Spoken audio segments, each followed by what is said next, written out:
Giraffes Can't Dance by Giles, Andreae and Guy Parker-Rees.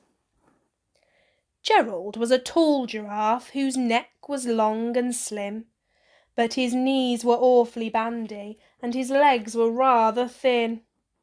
He was very good at standing still and munching shoots off trees, but when he tried to run around he buckled at the knees. Now every year in Africa they hold a jungle dance, where every single animal turns up to skip and prance. And this year when the day arrived, poor Gerald felt so sad, because when it came to dancing he was really very bad. The warthogs started waltzing, and the rhinos rock and rolled.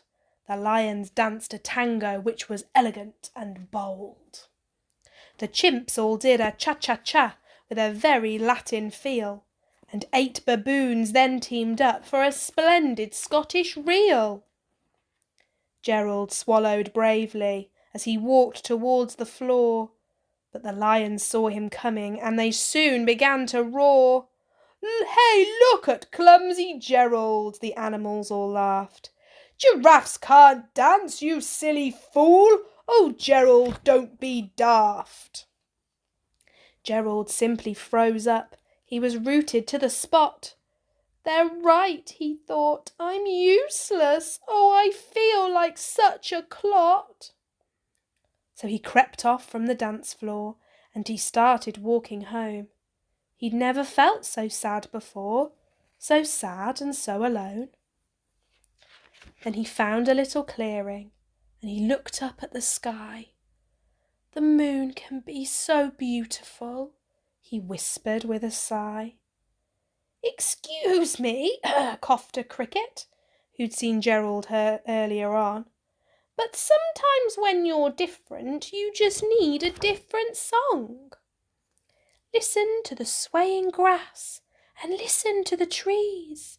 To me the sweetest music is those branches in the breeze.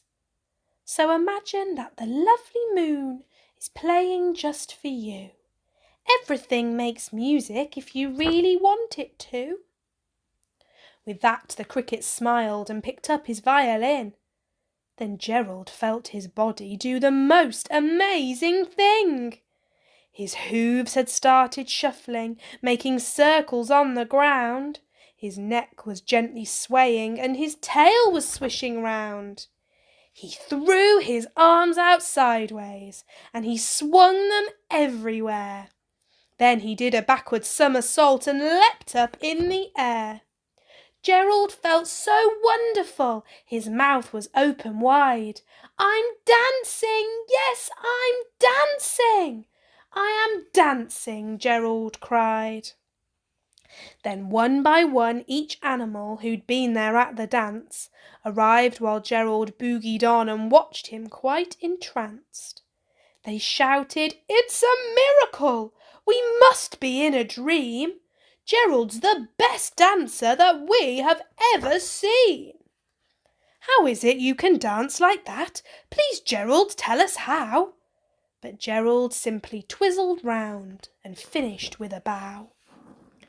Then he raised his head and looked up at the moon and stars above. "We all can dance," he said, "when we find music that we love."